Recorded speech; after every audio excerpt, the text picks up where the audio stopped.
Bonjour à tous, bonjour Sylvain. Bonjour. On se retrouve pour notre vidéo news numéro 44 et c'est un record, c'est la 10e vidéo news consécutive que l'on diffuse sur cette semaine. Bravo. Ça fait 10 semaines d'affilée. Que tu tournes, parce que moi j'étais pas là sur les premières. C'est vrai.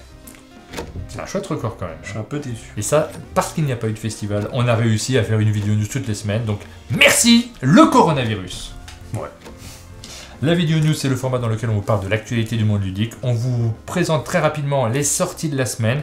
Ça, on va très vite, hein, ça dure moins de 5 minutes. Et sur le reste de la vidéo, on vous montre des jeux plus en détail. On fait des petits zooms sur 5 jeux qu'on a sélectionnés. Donc c'est une partie qui est éditorialisée. Comme chaque semaine, on commence par remercier nos tipeurs. Vous êtes nos principaux sponsors. C'est grâce à vous que cette émission existe. Donc on rappelle que Tipeee c'est une plateforme sur laquelle vous pouvez laisser un don, ce qui contribue grandement à aider la chaîne. Donc merci à vous. Merci notamment cette semaine à Brab, À Lily. à Simonomi.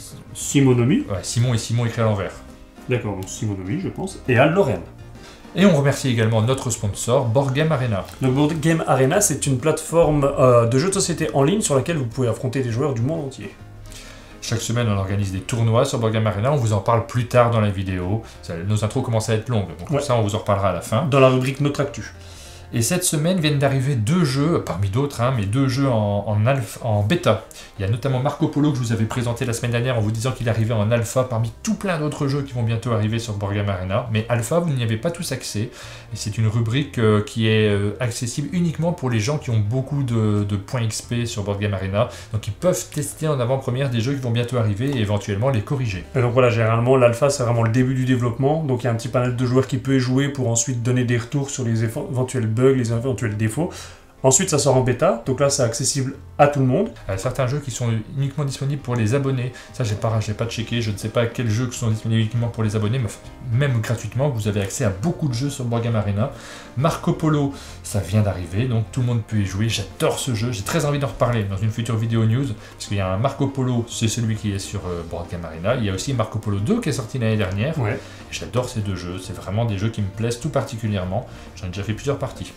Deuxième jeu qui est sorti en bêta, il s'agit de Santorini. Donc Santorini c'est un classique, c'est un jeu abstrait mais avec des pouvoirs qui vont rajouter vraiment du fun. C'est un très bon jeu à 2 joueurs. C'est pas impossible qu'on en fasse d'ailleurs un tournoi assez rapidement. Voilà, il est encore en bêta. Moi, j'ai remarqué des petits problèmes de traduction sur certaines cartes encore pour l'instant. Donc, on va attendre un petit peu, puis on va lancer un tournoi sur ce jeu-là très, très prochainement. Ouais.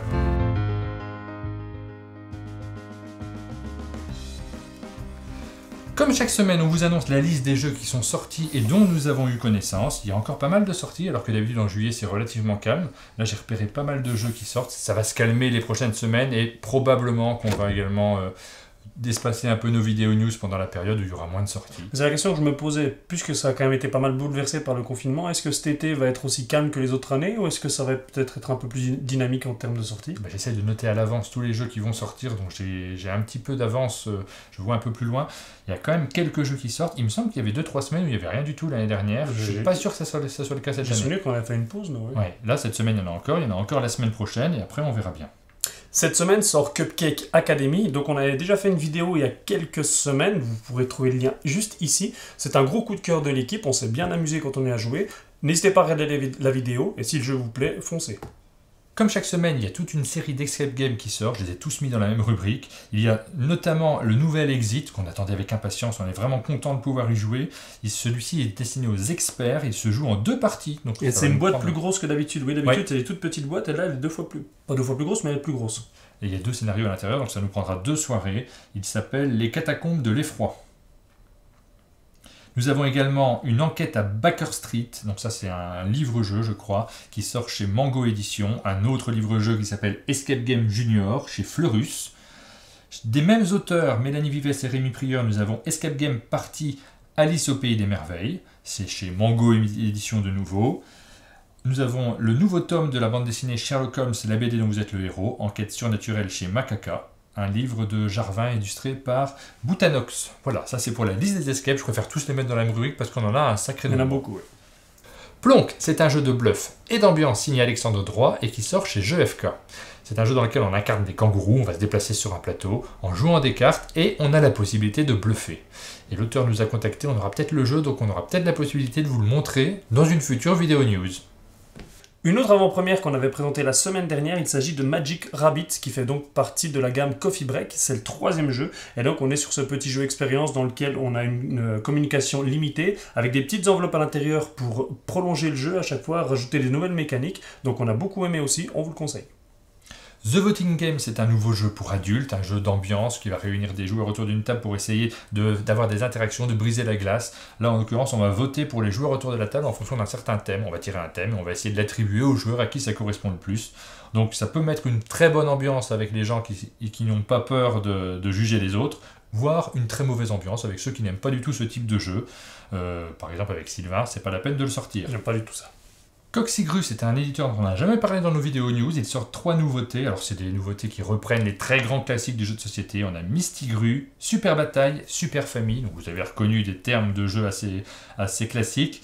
L'originalité de ces jeux, c'est que les enfants vont commencer par colorier les cartes. Elles sont blanches, les cartes. Donc, on va les colorier. Il y a une activité en plus du jeu traditionnel auquel on joue juste après.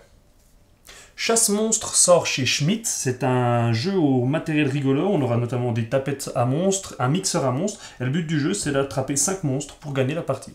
Trails of Tucana, c'est un jeu qui sort chez Matago, un jeu dans lequel on va tirer des cartes et remplir un plateau individuel, de la même façon que La Route des Vignes, qui est également sorti chez Matago, qui était également édité par Aporta Games en langue originale, et à ma connaissance c'était le premier jeu de Flip and White, dans lequel on tire des cartes et on remplit un petit plateau. On vous en reparle la semaine prochaine.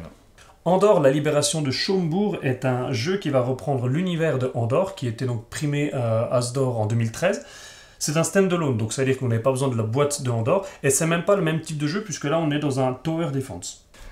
Bazar Quest est un jeu de draft et d'opportunisme dans lequel on incarne un marchand prêt à tout pour faire un maximum de bénéfices. Le thème a l'air très rigolo, la mécanique a l'air d'être un petit peu joueur, mais quand même avec une part de jeu d'ambiance. Ça sort chez Renegade et c'est disponible maintenant.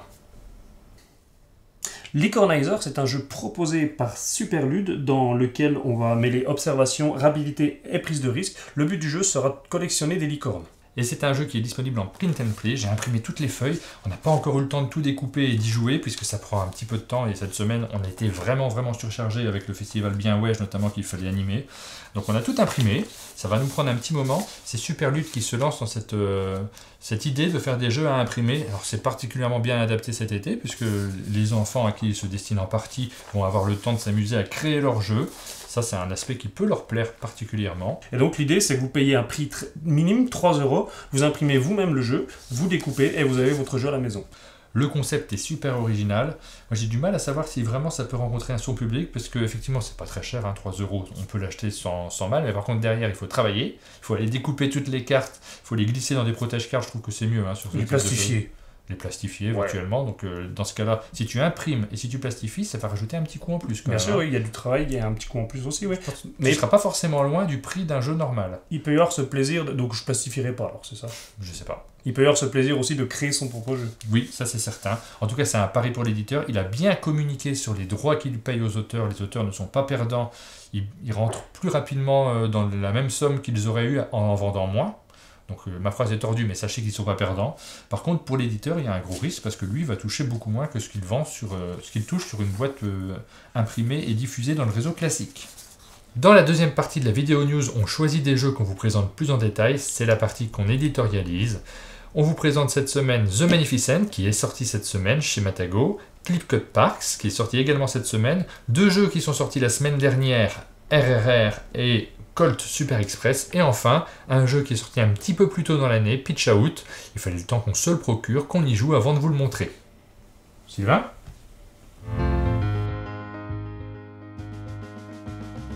Ludonaut revient avec Colt Super Express. Donc vous connaissez peut-être déjà Colt Express, c'était un jeu avec un beau train en 3D, un jeu de programmation.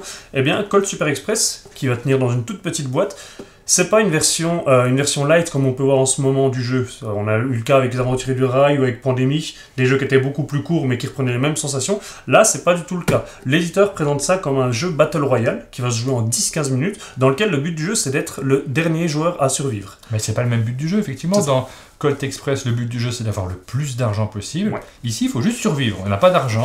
Donc on reprend le thème, on reprend une part de la mécanique, mais sinon les sensations et les occasions pour le sortir ne seront pas les mêmes. C'est ça, là où Colt Express c'est vraiment un jeu de programmation, là on a beaucoup plus cet aspect de bluff et de guessing. Et le côté Battle Royale est très vrai parce que d'une part il faut être le dernier à survivre, et d'autre part vous allez voir qu'au fur et à mesure de la partie, le wagon va se détruire petit à petit, donc nous forcer à nous rassembler tous vers la locomotive. Et pour ceux qui connaissent donc le principe du Battle Royale, c'est un principe qui est né récemment dans le jeu vidéo. C'est la même chose, on est tous une centaine de joueurs sur une île, et le but c'est d'être le dernier à survivre, et au fur et à mesure de la partie, l'île va se resserrer pour vraiment que l'affrontement soit de plus en plus intense. On le voit dans Fortnite essentiellement, mais également dans les modes de jeu qui sont implémentés sur d'autres jeux. Ah, c'est devenu une folie, oui, c'est ça. Ouais. Sur les Call of Duty, les Battlefield. Pourquoi ça s'appelle Battle Royale d'ailleurs? Parce que dans les années 90, il y a un film japonais qui est sorti qui s'appelle Battle Royale, et justement c'était exact. Alors moi, c'est mon explication, je sais pas si ça vient d'avant ça, mais en tout cas j'ai connu un film quand j'étais jeune où des jeunes étaient enfermés sur une île et ils devaient s'entretuer pour qu'il n'en reste qu'un, et le film s'appelait Battle Royale. Au niveau de la mise en place, on a des cartes qui sont posées sur la table, on n'a pas le train en 3D comme c'est le cas dans Colt Express. On a nos personnages qui sont posés soit à l'intérieur des wagons, soit au-dessus des wagons. Donc là par contre c'est exactement comme dans le Colt Express. Et les wagons vont pouvoir se détacher. À son tour de jeu, donc un joueur a en main 4 cartes. Les cartes sont les suivantes. Possibilité de monter ou de descendre, possibilité d'avancer, possibilité de se retourner, et possibilité de tirer. Donc là, en l'occurrence, je tirais, c'était mal joué. Et donc, c'est un jeu de programmation. Chaque joueur va choisir secrètement 3 cartes parmi ces 4 qu'il va mettre les unes au-dessus des autres. Par exemple, moi, je vais commencer par faire ça. Ensuite, je vais faire ça. Et ensuite, je vais faire ça. Hop, donc le jeu se joue à partir de 3. On va simuler ce qu'aurait fait le jaune. Je pense que le jaune aurait fait ça. Oui, je pense qu'il a fait ça. Oui. Voilà. Ensuite, on commence par le premier joueur. Chacun va dépiler ses cartes. Donc moi, je commençais par monter. Le joueur jaune avant. Le joueur jaune, lui, il se décidait d'avancer. Ouais. À toi. Et moi, j'avançais. Bonjour. Mais je reste au premier étage du dessous. Deuxième action que je faisais, moi, j'avançais aussi. Bien joué. Deuxième action du jaune. Il tirait, mais il n'y avait plus personne, donc il a raté son coup. Il joue très mal. Moi, je me retournais subtilement. Bravo. Et ma troisième action... Je tirais en me disant que quelqu'un allait monter, ce qui n'est pas le cas. Le jaune, il monte. Et moi je tire. PAM! Et tu tires dans le vent. Bravo. Oui, mais j'aurais pu monter. PAM! Mais tu ne l'as pas fait. Non. Donc là, voilà, c'est un tour dans lequel tout le monde a tiré dans le vent parce qu'on n'a pas réussi à anticiper les actions des autres. Le tour étant terminé, on enlève un wagon et on commence un nouveau tour. Évidemment, si un joueur était resté dans le wagon s'en allait, le joueur était éliminé de la partie. Je vous rappelle que c'est un jeu en mode Battle Royale. Imaginons maintenant que moi j'avais réussi à tirer par exemple sur le joueur jaune. Le joueur jaune reculait d'un wagon, se retrouvait sur le dos, ce qui veut dire que son action suivante, elle était quoi qu'il en soit annulée, elle ne lui servait plus qu'à se relever. Et ça, c'est un des principes du jeu. C'est là qu'il y a beaucoup d'interactions entre les joueurs, parce qu'effectivement, moi je m'étais retourné, j'espérais que tu restes au même niveau, j'espérais te tirer dessus, que tu recules, que tu sois emporté avec le wagon et que tu meurs dans d'atroces souffrances. Ça aurait été super fun. À la fin du jeu, quand il n'y a plus de wagon, s'il ne reste qu'un joueur, le joueur a gagné. Si par contre il reste plusieurs joueurs, on a un petit système de départage très simple, c'est que dès qu'un wagon se décroche, le joueur qui est le plus à gauche garde ce wagon-là, ce qui lui donne une part de butin. Et en fait, ça permet de départager les éventuelles égalités. Mais généralement, on essaie tous de s'entretuer avant.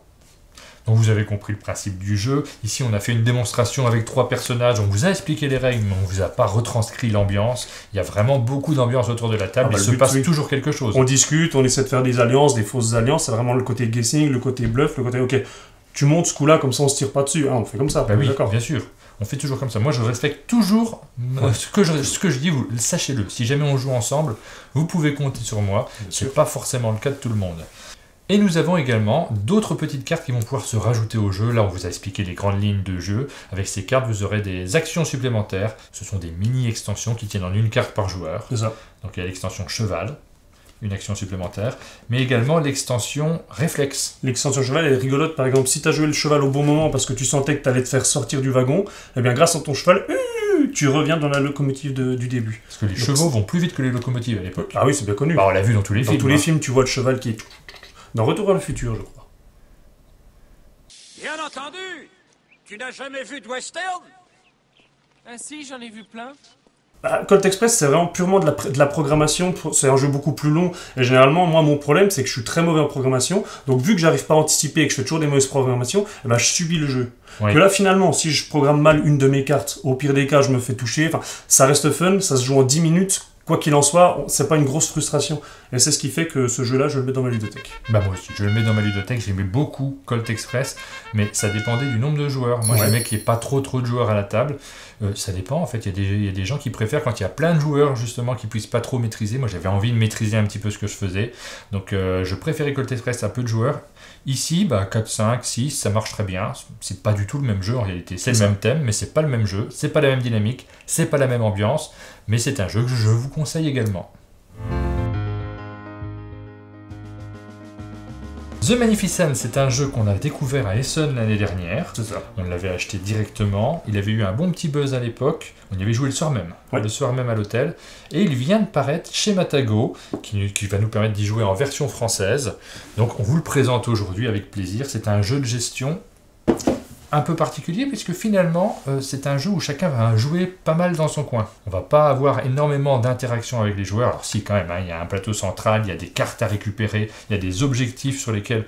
pas des objectifs, il y a des petites tuiles actions que l'on va prendre et qu'on va essayer de récupérer avant les autres parce qu'on a un choix. Il y a des interactions entre les joueurs, mais chacun, sur son petit plateau individuel, va faire toute une série d'actions, va poser des tuiles et va essayer de marquer, de créer des dynamiques. Et il y a aussi, tu l'as pas dit, mais un pool de dés, c'est quand même la mécanique principale. Chaque joueur va prendre un dé. Et donc évidemment, dans ce genre de mécanique, on a toujours ce côté, ok, si je laisse ce tour-ci, le 6 violet, il y a des chances pour qu'un autre joueur le prenne et que je ne l'ai plus après. The Magnificent, on se trouve dans un univers de cirque. On va monter un spectacle et on va essayer donc de réaliser le plus beau des spectacles.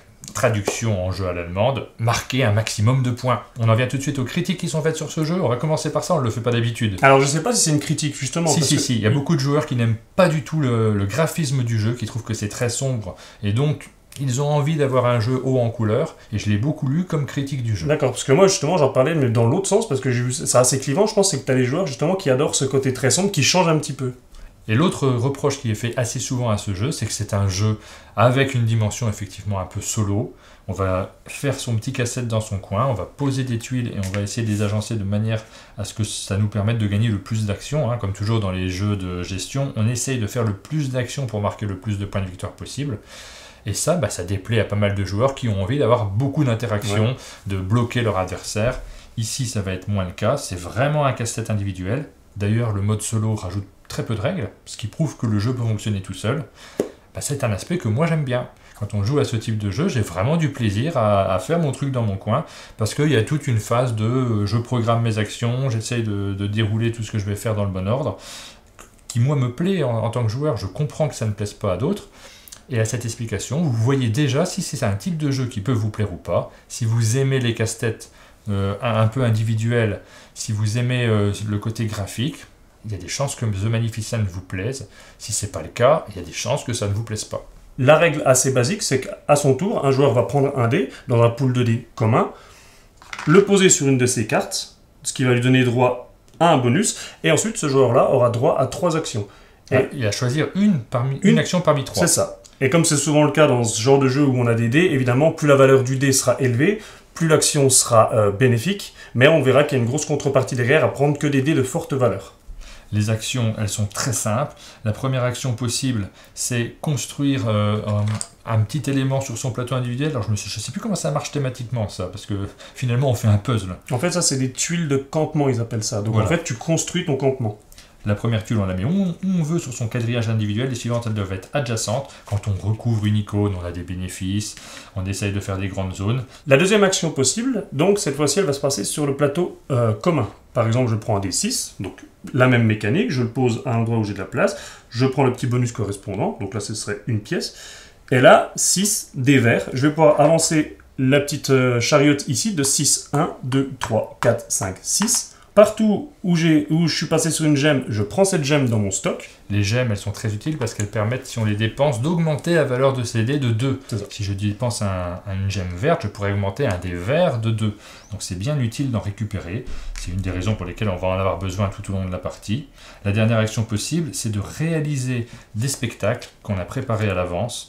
Donc pour réaliser ces spectacles, il va falloir avoir les conditions qui sont indiquées dessus, parfois des gemmes, parfois des pièces qu'on a posées sur son plateau individuel. Ce sont les 3 actions principales du jeu. Il y a plein d'autres choses qui rentrent en compte sur le plateau, dans les cartes qu'on va récupérer, dans les actions qu'on va effectuer. Mais vous avez compris les principales ficelles. Ouais, alors moi je voudrais juste revenir sur un côté très malin du jeu qui m'a bien plu. Oui. C'est qu'on a 4 cartes actions devant nous.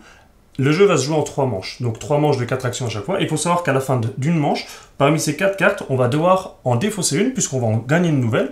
On va devoir en défausser une, ce qui va nous permettre de marquer des points de victoire. C'est-à-dire quoi? C'est-à-dire qu'à chacun des tours, on essaie de se fixer un objectif, de se dire, ok, cette carte-là, je vais essayer de la garder pour la fin de la partie, pour essayer de marquer un maximum de points.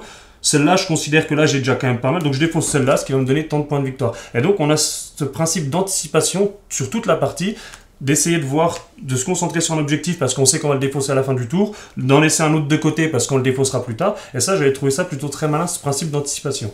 Ben oui, c'est toute la programmation. On va vraiment programmer en fonction de ses objectifs, en fonction de ses cartes, de ses dynamiques, des choses qu'on peut récupérer et des prochains objectifs, des prochaines cartes qui vont arriver.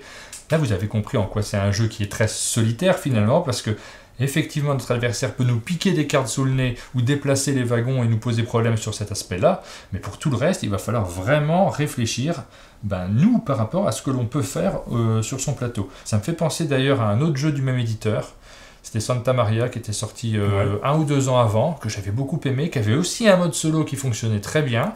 J'avais joué en solo, ce qui est extrêmement rare. Oui. Ouais. J'avais joué, j'avais trouvé que ça marchait bien et j'avais même eu envie de le refaire. Je crois que j'avais pas été jusqu'à le refaire, mais on manque de temps en fait, pour jouer autant qu'on le souhaiterait. Donc c'est le même type de jeu. J'ai une petite préférence peut-être pour Santa Maria quand même, mais celui-ci m'a bien plu également parce que je suis un joueur qui aime bien faire son petit truc dans son coin.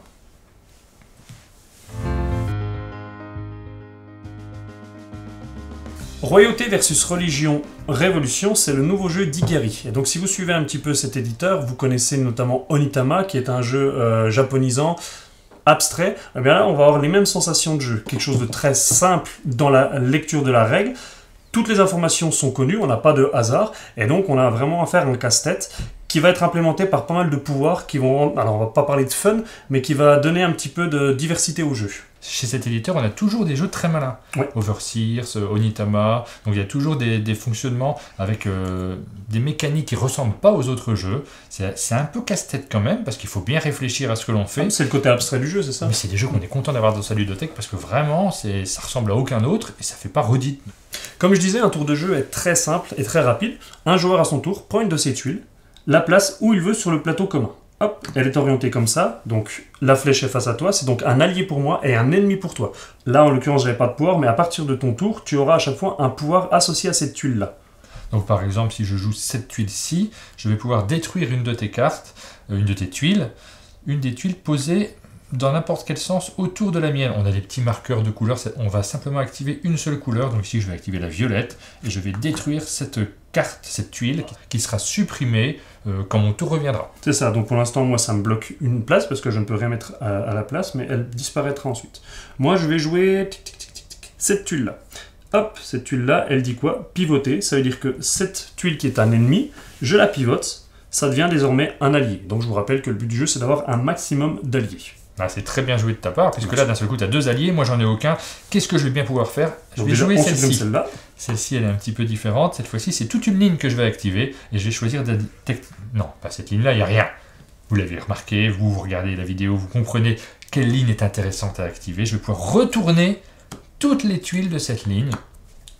Je suis en tête. Bravo. Et donc, c'est ce qui est rigolo, c'est que là, on voit que tu as impacté 2 tuiles, une des tiennes et une des miennes au niveau des couleurs. C'est-à-dire que parfois, quand on va activer un pouvoir, on sera peut-être embêté de se dire, ok, je vais faire ça pour te prendre une tuile, mais ça va aussi impacter une de mes tuiles. Oui, si elle avait été dans l'autre sens. Mais peu importe la couleur, une fois qu'elles sont placées, elles peuvent appartenir aux 2 joueurs. La dernière chose dont il nous faut vous parler, ce sont les tuiles neutres qui sont positionnées à côté du plateau. Elles peuvent appartenir à n'importe quel joueur. À un moment, si l'une d'entre elles nous intéresse, on peut la prendre, la jouer pour activer son effet. Et surtout, ces tuiles-là ne seront pas les mêmes à chaque partie. Donc vous n'allez pas jouer systématiquement la même partie. C'est ça. Et donc quand on parle de jeu abstrait, vous l'aurez compris, on voit dès le début de la partie que toutes les infos sont connues. Il n'y a pas de tuiles secrètes, il n'y a rien de caché. Donc on peut essayer d'analyser ce que va faire l'autre joueur en fonction de ce qu'on aura posé. On peut essayer d'anticiper les choses. Et c'est comme ça qu'on va essayer de gagner une manche. Si on gagne les 2 manches, la partie est gagnée. Si vous suivez nos vidéos, vous avez vu tout un tas de roll and write, des jeux dans lesquels on va lancer des dés pour cocher des cases sur une fiche individuelle. Vous avez vu depuis peu un certain nombre de flip and write, des jeux dans lesquels on va tirer des cartes pour cocher des cases sur une carte, fiche individuelle. Voici une grande première. Clip que Parks est un cut and roll. Non, moi j'appelle ça un roll. Aïe, mais t'es complètement. C'est très dangereux par contre. Un cut and roll. Un roll and cut. Parce que tu arrêtes, tu lances le dé et tu coupes. Je vais te prendre ce ciseau. Hein. C'est marqué à partir de 8 ans parce qu'il y a des petits ciseaux, mais à bourron. Hein. Je sais pas si on peut vraiment se couper le doigt, j'essaierai, mais... Dans ce jeu, il va falloir couper une feuille individuelle. Donc vous avez un quadrillage que l'on va essayer de découper pour compléter des cartes objectifs. Chaque joueur a devant lui 2 cartes objectifs et 3 en réserve. Le premier joueur qui arrive à compléter ces 5 cartes remporte la partie. Un tour de jeu est très simple. Au début du tour, on lance un dé. C'est le côté roll. Et ce dé va nous donner les nombres de découpes qu'on aura le droit de faire pendant un tour. Donc là, par exemple, c'est 4 x 1. On a l'autorisation de faire 4 découpes de 1. Mais attention. Alors là, c'est bien, ça va expliquer une autre règle. Bouge pas, reste comme ça. 4 découpes de 1. Donc par exemple, je fais 1, 2, j'ai le droit. Par contre, j'aurais pas le droit de continuer en ligne droite, parce que sinon ça ferait pas 1, ça ferait 2. En 3, je vais faire ça. Ah, une petite pièce qui est tombée. Et en 4, je vais la faire ici. Allez. Ça m'a l'air très réfléchi tout ça. Merci. Évidemment, le but du jeu, c'est de faire des découpes qui vont vous aider à compléter vos formes. Là, tu as fait juste un carreau, donc tu vas pouvoir poser ton carreau sur ta carte individuelle. Un carreau rouge, parce que là, on voit que la contrainte demandée, c'était du rouge. Et donc, je voudrais revenir à une règle que toi, tu as faite tout à l'heure, tu as très bien coupé. Il faut savoir qu'à partir du moment où tu coupes en 2, si tu ne peux pas placer, donc on va dire ce morceau-là sur une de tes cartes, eh bien ce morceau-là, il est chiffonné. Et en fin de partie, ça pourra départager les égalités. Et en l'occurrence, là, tu n'auras plus grand-chose à couper pour la fin de la partie. Je pense que tu as très mal joué. Mais c'était ce morceau-là qui était chiffonné, pas celui-là. Ah, j'avais oublié. Bon, cette partie est annulée. Je vais pouvoir recommencer sur une feuille vierge. Économisez vos feuilles. Hein. C'était un exemple, c'était pour vous expliquer ce qu'il ne faut surtout pas faire. Et donc, pour bien que vous compreniez, un autre exemple du dé, si j'avais eu cette face-là, on avait la possibilité de faire une découpe de 1, puis une découpe de 2, puis une découpe de 3, dans l'ordre que l'on voulait. Alors tu as dit tout à l'heure qu'on ne pouvait pas prolonger une découpe qu'on a faite dans le même tour. Par contre, au tour suivant, on pourra refaire une petite découpe de 2 derrière une découpe de 1 pour essayer de compléter un objectif. Le but, vous le comprenez en voyant les cartes objectifs, c'est évidemment de faire des zones relativement grandes pour pouvoir aller le plus vite possible. Parce que si tu les fais un par un, tu vas pas gagner la partie. C'est là que j'ai eu du mal. J'avoue que tu avais fini tes 5 cartes, j'en ai peut-être fait 2. Oui, je suis très bon à découpe, hein. C'est tout ce qui est travail manuel. Et donc pour revenir sur ces cartes, on voit qu'on a parfois certaines contraintes. Donc on le disait ici, une contrainte de couleur, on a parfois une contrainte au niveau des symboles, et on a ici parfois des petits ponts qui signifient que là on est obligé d'avoir une forme qui est de 2, et avec un bleu. Donc il faut trouver quelque part un bleu plus par exemple un vert. J'aurais très bien pu découper ça pour prendre cette forme ici. Et vous le voyez également sur les cartes, il y a des petits bonus. Quand on complète une carte, on peut gagner un petit jeton notamment, ou une découpe supplémentaire pour pouvoir réussir plus rapidement à compléter toutes ces cartes objectifs. C'est ça. Donc c'est relativement simple à comprendre. C'est très malin comme jeu parce que finalement on a des sensations qui ne ressemblent pas aux autres jeux de roll and write et de flip and write. Vous avez vraiment un jeu original à part entière. Mais attention, c'est pas un jeu fun pour autant. J'ai envie d'insister là-dessus. Ouais, c'est vraiment calculatoire. Il faut vraiment se concentrer. Il faut essayer d'économiser au maximum ces découpes. Donc pour des enfants qui vont se lancer dedans en se disant « Ouais, il y a des petits ciseaux, c'est rigolo, je vais découper, je vais faire des pliages, ça va être génial », c'est pas du tout le cas. C'est plutôt un jeu qui va s'adresser aux joueurs qui ont envie de calculer. Mais tu sais, moi j'ai un peu cette même sensation que certains jeux de pli. On avait présenté Magic Fall, je crois, ce genre de jeu dans lequel justement on a une vue d'ensemble et il faut essayer d'imaginer, de calculer, comme tu dis, pour arriver au bon nombre de plis. Mais là c'est pareil, il faut calculer le bon moment où couper, à quel endroit pour finalement avoir la bonne forme qui tombe. J'ai beaucoup de mal avec ça, moi. J'arrive souvent à des formes un petit peu biscornues, à faire n'importe quoi, ou à couper forme par forme, là où toi, tu arrives à faire une maison en un coup. C'est pas vraiment un jeu pour les enfants à partir de 5 ans. C'est ça. C'est marqué à partir de 8 ans, et il faut bien réfléchir quand même. On vous avait annoncé la sortie de Pitch Out il y a quelques semaines de cela. C'est un jeu qui vient d'arriver chez Gigamic. Il fallait le temps qu'on se le procure, il fallait le temps qu'on y joue, et on vous le présente cette semaine dans notre vidéo news.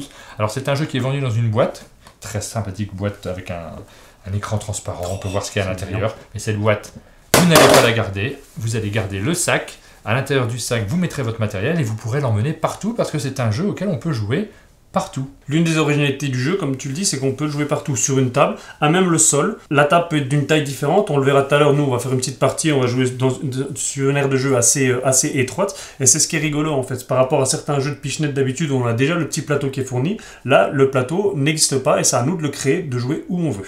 Et selon le terrain sur lequel on va jouer, ça ne sera pas les mêmes sensations. Là, ici, sur une table avec une nappe, Ça glisse pas. ça glisse pas des Pas masses, drôle. mais du coup, on peut être très précis. Ouais, je pense ça va. Je préfère quand ça glisse. Et donc, au-delà du principe de pichenette, on a également des pouvoirs sur chacun des personnages. Donc on a aussi un côté stratégique. Le but du jeu est très simple. Chaque joueur a un capitaine, donc c'est celui qui est avec une petite étoile. Si on arrive à éliminer le capitaine, donc par exemple on le fait sortir de l'aire du jeu, donc là si on considère que l'aire du jeu s'arrêtait là, t'avais gagné la partie, bravo. Merci. La On en deuxième fait possibilité, c'est de tuer tous les adversaires en laissant seul le capitaine. Et donc là, on gagne une manche, et au bout de plusieurs manches gagnées, donc au bout de 3 manches jouées, celui qui gagne 2 manches gagne la partie. On explique très rapidement les pouvoirs de ces jetons qui sont là dès le début du jeu, mais on en a d'autres qu'on pourra faire intervenir dans de futures parties pour changer un petit peu les dynamiques de jeu. C'est ça, là on parle de jetons alpha, et ensuite on peut ajouter des nouvelles règles avancées avec des jetons en plus. Celui-ci, on va pouvoir faire 2 pichenettes. Alors seulement si tu ne touches personne. Imaginons que moi je suis là, si tu m'as pas touché, tu peux faire une deuxième pichenette. Donc ça peut être une bonne stratégie pour par exemple essayer de, hop, t'es là, puis après tu contournes un obstacle. Celui-ci, si jamais il meurt, il peut revenir en jeu, s'il sort de la table ou du terrain de jeu. On va pouvoir le remettre puisqu'il est immortel. Ouais, mais alors seulement pendant son activation. C'est-à-dire si toi, quand tu joues très mal, tu fais une pichenette, tu le sors de l'air du jeu, t'as le droit de le faire revenir. Mais par contre, si moi je l'élimine, il est définitivement mort. Celui-ci a une tête de mort à côté de lui, donc il peut tuer quelqu'un directement. Si j'arrive à te toucher, hop, t'es mort. C'est ça, Le c'est but du jeu, l'assassin. c'est de toucher ton capitaine, moi je vais te tuer avec celui-là. Le capitaine, on l'a expliqué, il faut surtout pas qu'il disparaisse. Mais attention, en plus de ça, le capitaine a quand même un pouvoir, c'est qu'il peut copier le pouvoir d'un des joueurs, d'un des pions qui a été éliminé dans son équipe. Donc par exemple, là tu m'as éliminé le runner. À partir de maintenant, je peux dire, bah, mon tour de jeu, mon capitaine devient le runner.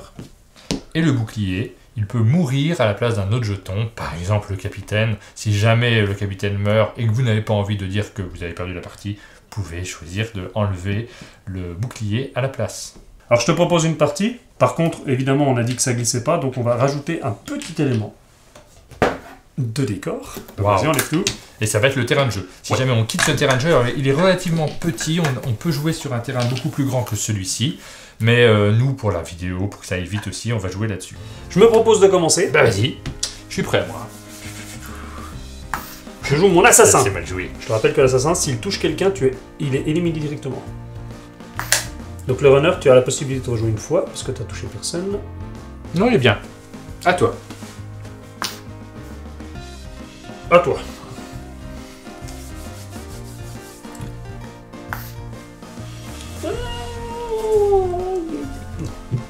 Je peux rejouer, hein. Ah oui, tu peux rejouer, zut. Mais oui.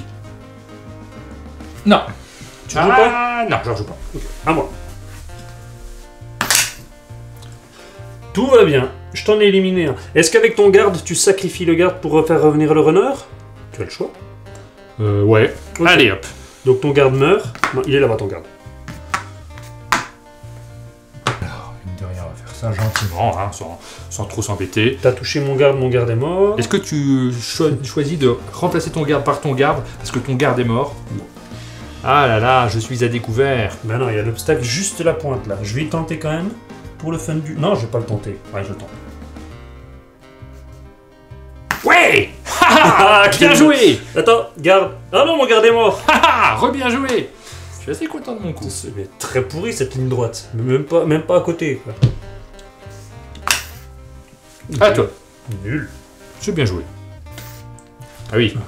Ah, il a son runner. Eh ben voilà, je gêne pas. Et ben voilà, il est mort ton assassin. À toi. Au revoir le runner. Il était dangereux là. À l'endroit où il était, mon capitaine était en danger.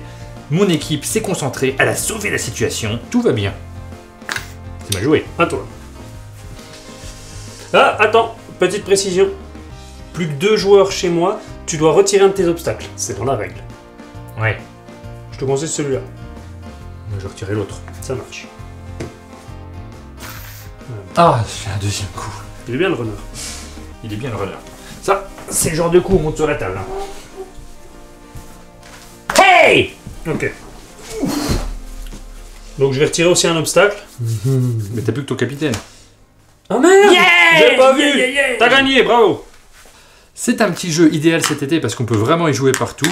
Vous voyez la boîte de rangement à l'intérieur, ça va se ranger très bien, Alors, ça c'est peut se super glisser bien dans fait. le sac. Je le fais, je m'en occupe. C'est tout à fait un jeu qu'on aurait pu intégrer à notre sélection des jeux de l'été.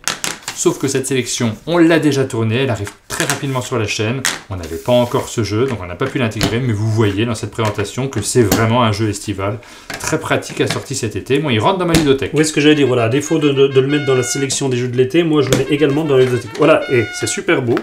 T'as même pas besoin du sac. On va le prendre quand même. Hop. T'as même pas besoin du sac. On enchaîne avec notre actualité qui est plutôt chargée en ce moment, avec pas mal de projets. Eh ben oui, on essaie de développer la chaîne, donc il y a plein de trucs qui se passent, on est très contents. Et donc on va commencer par parler de nos tournois sur le site Board Game Arena. Et donc cette semaine c'était le tournoi Can't Stop. Oui. Donc à l'heure où on tourne, on n'a pas encore le résultat parce que le tournoi n'a pas encore commencé. La semaine dernière, on a refait un tournoi Season. Le vainqueur, ce fut Pataclop, qui l'a magnifiquement remporté en finale contre Rafishan. Bravo Pataclop. On a un Discord sur lequel on discute, donc les gens sont là, ils sont tout contents d'échanger, de se chambrer parfois quand il y a un tournoi. Mais Rafishan, c'est le joueur qui m'a battu. Donc du coup, je suis plutôt content qu'il ait été en finale. Ça veut dire que j'ai été battu par un bon joueur. On est tous les deux classés 5e, j'ai regardé. Hein. On n'est pas en demi-finale, on n'est pas en finale, mais on est dans l'étape suivante. On a perdu lamentablement en quart. Ouais. J'avais gagné le précédent quand même, rappelons-le. Bravo. Et donc la semaine prochaine, le prochain tournoi sur lequel vous pouvez vous inscrire, il s'agit du jeu Jaipur. Donc celui-ci, il est en lien. Vous regardez, il y a un petit formulaire. Ce sera toujours le même formulaire. Vous pouvez le mettre en favori. Et chaque semaine, j'annonce... Alors, je m'y mets pas trop à l'avance. Hein, j'annonce que 2 tournois à l'avance pour que les gens aient un peu de visibilité sur leur emploi du temps, qu'ils ne s'inscrivent pas trop tôt et qu'ils oublient après. Donc le prochain, ça sera Jaipur. Jaipur. Et Le ensuite, suivant, Diceforge. Diceforge. C'est ça. Et plus tard, on a prévu de faire des tournois sur les cités perdues, sur Santorini, qui vient d'arriver sur Board Game Arena. Ouais. Et on va faire un tournoi sur Targi aussi. Vous pouvez vous inscrire sur le tournoi Targi également. Ça, j'ai ouvert les inscriptions parce que là, c'est un tournoi au long cours. Il dure sur le mois. Comme les parties sont longues, on a une semaine pour faire chaque partie. Autre actualité, il y a eu le festival virtuel Bien Wedge. Wedge, ça veut dire jeu à l'envers. C'est U-E-J. C'est Union des éditeurs de jeux. Les éditeurs sont super rigolos. C'est bien sur le sens de l'humour. Et là, du coup, c'était Bien Wedge avec un O-O-U-E-J. Bien Wedge. Ouais. Donc ce festival, j'ai eu la chance de pouvoir le co-animer avec Simon du Passe-Temps, Marilyn de Ludovox et puis Mathilde de Trick Track. Donc on s'est réparti les rôles, on animait chacun notre petit bout de journée. C'était assez sympathique parce que ça nous a permis de voir pas mal d'actualités de jeux qui vont arriver. C'est ce qu'on avait l'habitude de faire quand on allait sur Paris Ludique notamment. Hein. C'était le moment de Paris Ludique. C'est ça. Et donc pour l'idée, pendant ces 2 jours-là, donc vous co-animiez pour présenter un petit peu une sorte de sommaire où tous les éditeurs parlaient un peu de leur jeu. Et ensuite, sur toute la semaine suivante, donc c'est cette semaine-là, ça se finit aujourd'hui, à l'heure où tu diffuses cette vidéo, tous les éditeurs ont eu également un créneau pour pouvoir présenter leur jeu. Donc si vous avez loupé ça, vous pouvez retourner, il y aura pas mal de replays sur Facebook ou sur YouTube pour revoir un petit peu ce qui peut vous intéresser. Et puis les différents médias aussi, nous ça nous donne aussi un emploi du temps des jeux dont on va vous parler dans nos différentes vidéos, de manière peut-être un petit peu moins lourde, parce que là il y a eu plein de jeux en même temps, donc faut tout regarder, ça prend un peu de temps. Nous on va vous parler de tous ces jeux dans nos différentes formules. On a la vidéo du jeu Daimyo qu'on a mis en ligne également, donc on vous présente le jeu qui se sortira en Kickstarter très rapidement. Une vidéo, c'est la première fois, non c'est la deuxième fois qu'un éditeur venait ici à Maté-Vésigneux, qui est notre bled tout perdu. Et il y avait également l'auteur du jeu qui s'était déplacé, donc vous étiez les 3 autour de la table, malheureusement moi je travaillais. J'avais mon vrai travail, j'ai vu que c'était une remarque qui avait fait rire quelqu'un sur une vidéo, mais c'est vrai que j'avais mon vrai travail qui m'a empêché de venir, donc vous avez pu faire cette vidéo à 3. Mais un monde de jeu, ça va devenir ton vrai travail, t'en as conscience. Qui sait?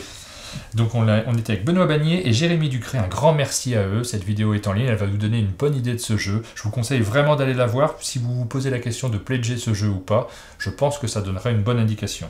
Et enfin, pour terminer avec notre actualité, vous avez peut-être vu un très court, donc diffusé en début de semaine, lundi. C'est ça, lundi, oui, sur la chaîne. Le très court, qu'est-ce que c'est finalement? C'est reprendre un jeu dont on a parlé dans une vidéo news pour le mettre un peu plus en avant, parce que c'est un jeu qui nous a plu. Oui, donc on sélectionne dans notre rubrique des jeux, on va peut-être le refaire, là c'est une expérience. On teste le format. Le très court, c'est un format que j'avais créé pour le mettre sur Facebook, pour reparler des jeux qu'on a présentés dans nos vidéos news, sauf que j'ai arrêté parce que Facebook, les vidéos qui sont diffusées directement sur ce support-là, parfois elles fonctionnent, mais sur un certain type de jeu, avec certains types de public, mais en général, nous quand on diffuse une vidéo là-bas, j'ai regardé les stats, il y a 10% des gens qui lancent vraiment la vidéo. Si tu vois 1000 vues, ça veut dire qu'il y a une centaine de personnes qui ont vraiment regardé. Tous les autres, elles ont vu passer la vidéo, elles ont regardé 2 secondes et elles ont continué à faire défiler leur mur. Donc ça marche pas en gros, les vidéos sur Facebook. Ça ne marche pas non plus comme outil de recherche. Jamais vous n'allez sur Facebook pour rechercher une vieille vidéo. Il n'y a pas d'archivage. Non. Donc finalement, ça ne servait à rien sur Facebook. J'utilisais plus ce format. Je me suis posé la question de savoir si ça valait la peine de les mettre sur YouTube. Sur YouTube, on a l'archivage. Les vues sont de vraies vues. Les gens regardent vraiment les vidéos. Si vous cherchez des informations sur le jeu, vous allez pouvoir les retrouver.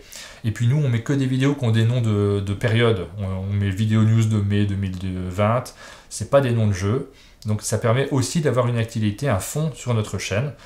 Le risque, c'est que ce soit des vidéos beaucoup moins vues. Je ne sais pas si ce risque-là est important ou pas. Donc je tente l'expérience. J'ai mis ce format sur What's Missing. On le remettra peut-être sur d'autres. Bien sûr. Ouais. Si c'est bien, si ça vous aide, dites-le nous dans les commentaires de la vidéo. On le refera peut-être. On le fera pas systématiquement, mais on le fera de temps en temps sur les jeux qu'on a envie de mettre en avant. C'est ça. On arrive à la fin de cette vidéo news. On vous donne rendez-vous la semaine prochaine, il y a encore des jeux qui sortent. Après, on fera peut-être pas une vidéo news toutes les semaines cet été. Il faudrait qu'on s'accorde quelques semaines de respiration. Pause, ouais. Puis il y aura moins de jeux. Donc le but, c'est d'arriver à vous présenter les jeux quand ils sortent. S'il y a moins d'actualité, on peut faire une vidéo news pour 2 semaines et alterner avec d'autres vidéos. Parce qu'on a un gros programme. Très malin. Ah, notamment la vidéo, j'en parle encore, mais avec Ben et Lily, j'ai toujours hâte de la voir. Et la vidéo que j'ai tournée avec Jérôme. On a tourné une vidéo sur les jeux historiques. Ça On va. n'en a pas encore parlé, mais elle est tournée, il n'y a plus qu'à la monter et à la diffuser. Le retour de Jérôme aussi, donc c'est très bien. Comme d'habitude, si cette vidéo vous a plu, n'hésitez pas à mettre un j'aime, des commentaires. Abonnez-vous à notre chaîne pour ne rien louper de notre actualité. Et on vous dit À bientôt.